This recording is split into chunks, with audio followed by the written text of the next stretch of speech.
Car రెంట్‌కి తీసుకుని సరదాగా బయటకు వెళ్ళాలనుకుంటున్నారా? అయితే వెంటనే ఈ నెంబర్‌కి కాల్ చేయండి. నమస్తే రమగారు. నమస్తే జయ. రమగారు, ఎక్కువగా వైఫ్ అండ్ హస్బెండ్ మధ్య ఇష్యూస్ని మనం చాలా చూస్తున్నామండి. చిన్న చిన్న విషయాలకి అది చాలా పెద్దదై కొన్ని రోజుల పాటు మాట్లాడుకోకుండా, ఒకరి మొహం ఒకరు చూడకుండా అయిపోతుంది. పోట్లాడుకోవటం ఇంకా ఎక్కువ మాట్లాడుకోవాలంటే అసలు నువ్వు వేరు నేను వేరు, మనం నీ బ్రతుకు నా బ్రతుకు నాది సింపుల్గా మనం ఇష్యూస్ అని మర్యాదకరంగా మాట్లాడతాం. మూడు పెళ్ళాం పొట్టాడు వస్తూ ఉంటారు, ఎంతసేపు పొట్లాడుకుంటారు. నువ్వంటే నువ్వు, నేనంటే నేను, తూతూ మేమే, ఎంతంటే నువ్వెంత, అంతే. మా అమ్మ నాన్న చిన్నప్పటి నుంచి నన్ను ఒక మాట కూడా అనలేదంటుంది నమ్మడు. పెళ్ళామంటే ఇలా ఉంటుంది అనుకోలేదంటాడు మొగుడు. అంతే అంతే కదా. అత్యద్భుతంగా పెంచేశారంటారు. అమ్మ చీత కొట్టినా సరే ఆ మాట ఎవరు చెప్పరు కదా. అమ్మ చీత కొట్టడం అలవాటుగా ఉంటుంది. పైగా ఏంటంటే ప్యాంపర్ చేయించుకోవాలని ఉంటుంది ఆడపిల్లలకి.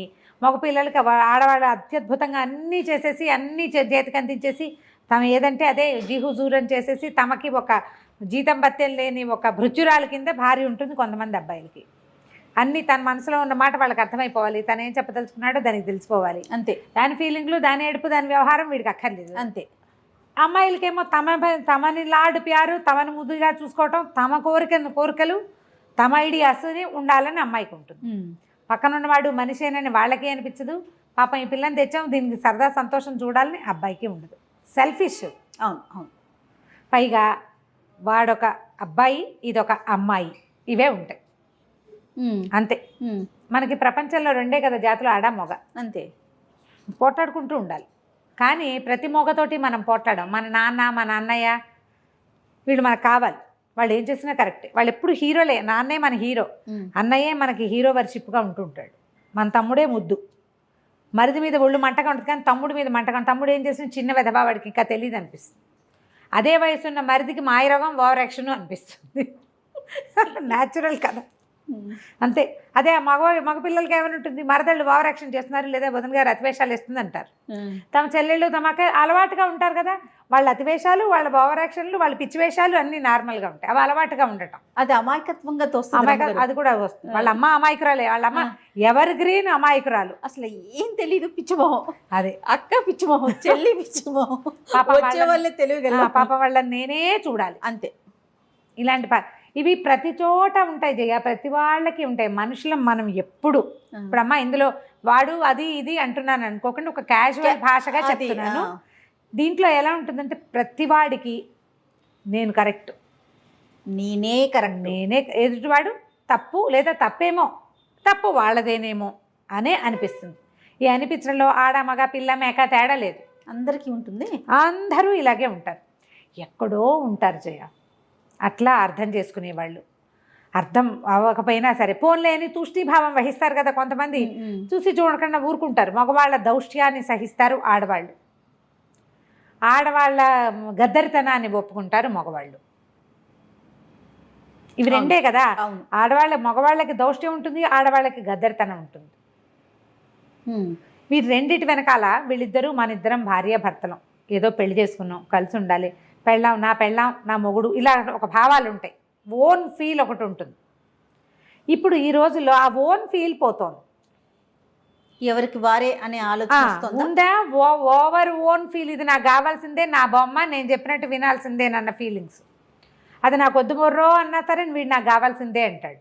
అలా ఉండే ఆడపిల్లల్ని అమ్మాయిలు అని చీదరిచ్చినా సరే మగపిల్లలు వెంబడబడి చంపేయటాలు అవి చూస్తున్నాం కదా. నో అనే ఆప్షన్ ఇవ్వరు. అతి. అది పెళ్లి కాకముందే పెళ్ళయ్యాక ఉంటుంది, పెళ్లి కాకముందు ఉంటుంది. పెళ్ళయ్యాక ఆ ఫీలింగ్ ఉంటుంది, పెళ్ళయ్యాక కూడా ఉంటుంది. ఆడవాళ్ళు ఎవరింటికైనా వెళ్ళినప్పుడు వీళ్ళు తమతోటే ఉండాలి, తమ దగ్గరే ఉండాలి, అటు ఇటు వెళ్ళకూడదు, పుట్టిళ్లలో పనులు చేయకూడదు, ఫ్రెండ్స్కి ఇంపార్టెన్స్ ఇవ్వకూడదు, కజిన్స్కి ఇంపార్టెన్స్ ఇవ్వకూడదు, వాళ్ళు వీళ్ళు కలవకూడదు. మీరు ఎంతమంది కనెక్ట్ అవుతారో తెలుసా? అవును అని ఆన్సర్లు 100 వస్తాయి జయ. తనకే ఇంపార్టెన్స్ ఇవ్వాలి. మా నాన్న అంటే నాకు పంచప్రాణాలు లడ్డి పిచ్చి పిచ్చి మాటలు మాట్లాడకూడదు. మొగుడే పరమదైవం, ప్రత్యక్ష దైవం అనాలి. తనకి పొసెసివ్గా ఉంటారు. ఆడవాళ్ళు పొసెసివ్గానే ఉంటారు. చెల్లెల్ని బాగా చూస్తే ఓర్చుకోలేదు, అమ్మతో ప్రేమగా ఉంటే వీళ్ళకి నచ్చదు. అవును. ఎవరైనా కజిన్స్, చిన్నప్పటి నుంచి కలిసి పెరిగిన కజిన్స్ వాళ్ళతోటి వీళ్ళు చనువుగా ఉంటే భరించలేని తను. ఇది అతి. వీళ్ళు పొసెసివ్గా ఉండటం ఇదొక ఏమన్నాలంటే మానసిక జాడ్యం కింద చెప్పాలి. పొసెసివ్నెస్ ప్రేమ అనుకోవటానికి వీలు లేదు. ఇది నాది, చచ్చి సావు బతుకు అది నేనే ఉంచుకోవాలి అనే ఫీలింగ్. అది బొమ్మల మీద ఉంటుంది, మనుషుల మీద కూడా వచ్చేస్తుంది.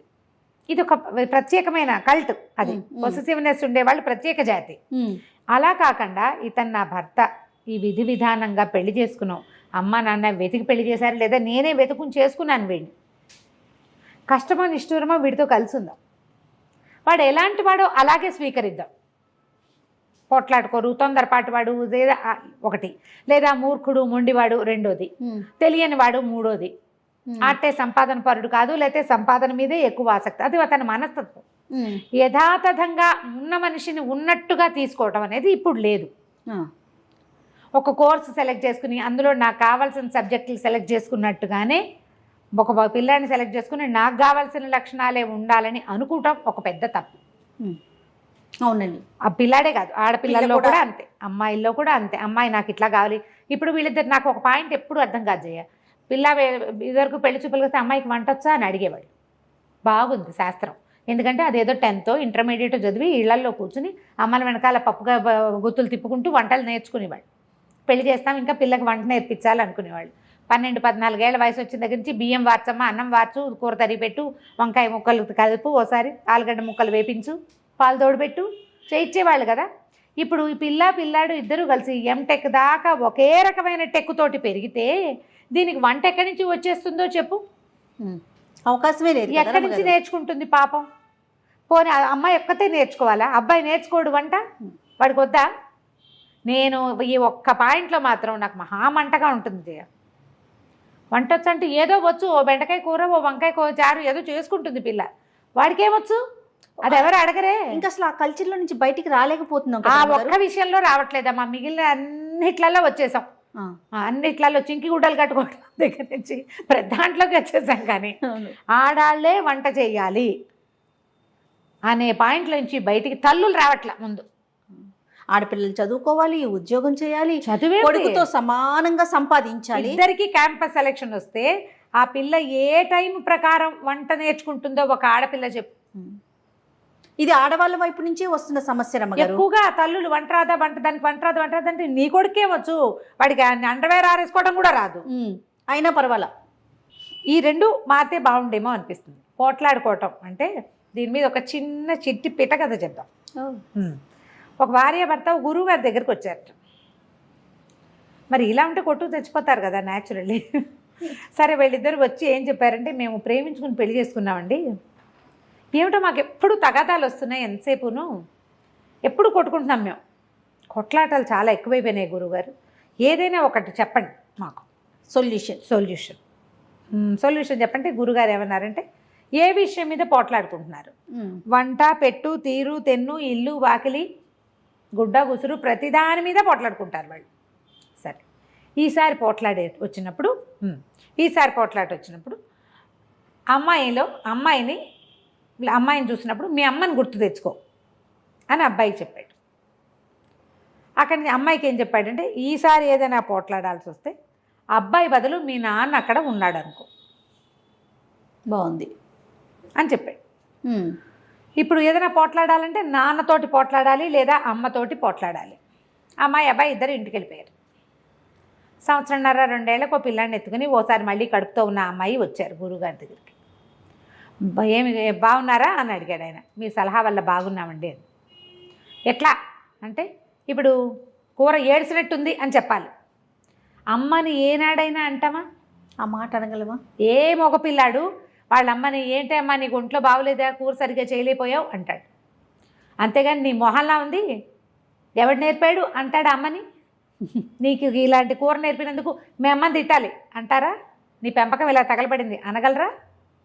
మనమ్మని మనం ఏమీ అనలేనప్పుడు భార్యని ఎలా అంటాడు? అనలేకపోయాడు. ఆ అమ్మాయి ఏం పెట్టినా తినేవాడు. అదే కూర అమ్మాయి నోట్లో పెట్టుకుని తిన్నాక అయ్యో ఉప్పు ఎక్కువైపోయింది లేదా కారం తగ్గింది, అసలు ఏమీ బాగుండలేదు, చప్పగా ఉంది, ఎలా తింటున్నాడో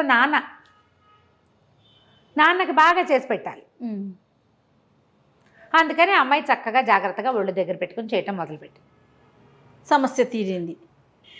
ఎప్పుడూ కూడా పోట్లాటలు కొట్లాటలు సెల్ఫిష్నెస్ వల్లే వస్తాయి. నేను, నాది, నాకు నచ్చాలి, నాకు నచ్చిందే చేయాలి, నేను అనుకున్నదే చేయాలి, నేనే అనేది కనుక మానేస్తే కొట్లాటలు తగ్గిపోతాయి. నువ్వు అంటే ఎంతసేపు పొట్లాటే కదా. అంతేగా. నేననుకో, నేను చేయగలనా ఇంత మాత్రమైనా అని ఆలోచించు కదా. అవును. అదే ఆలోచిస్తే కొట్లాటలు రానే రావు. ఈ కొట్లాటలకి ఆద్యము ఇళ్లల్లో మొదలవుతుంది. పిల్లలు ఏదైనా కామెంట్ చేస్తారు, మాట్లాడినప్పుడు తల్లులు ఖండించేసేయాలి. అట్లా అనకూడదు. చిన్నప్పటి నుంచి వేరే వాళ్ళని విమర్శించకూడదు. ఆడది చేకేం చేస్తుంది, ఆడపిల్ల దాన్ని ఏం అనకూడదు, ఇలాంటి భావాలు ప్రబోధించద్దు ఈ రోజుల్లో. మనుషులం మనం, అంతే. ఆడ మగ 2 విభాగాలు ఉన్నాయి. ఒకళ్ళతో ఒకళ్ళు కలిసి ఉండాల్సిన పరిస్థితి మనది. మన జీవితం అదే. అంతే కదా. ఆడ మగ చెరసగంగా కలిసి ఉండాలి. కొట్టుకు చూస్తూ ఉంటే ఒకే శరీరం 2 ముక్కలు అవ్వదు కదా.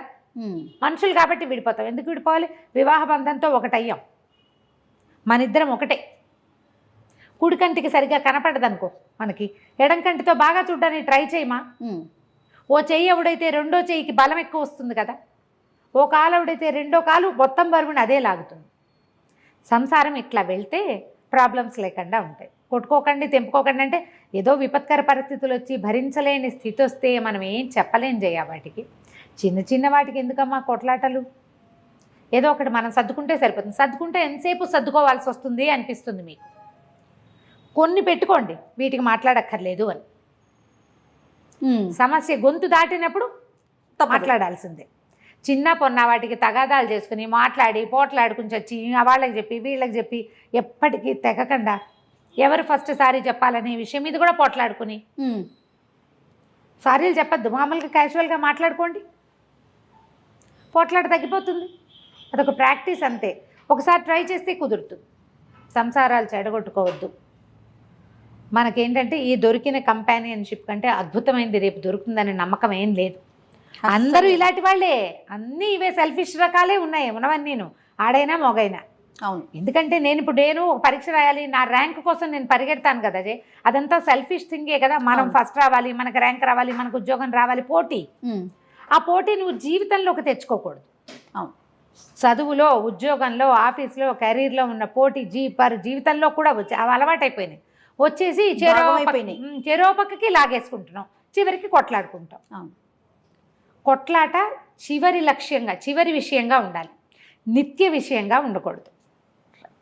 థ్యాంక్ యూ రమ్ గారు. నమస్తే. నమస్తే జీ.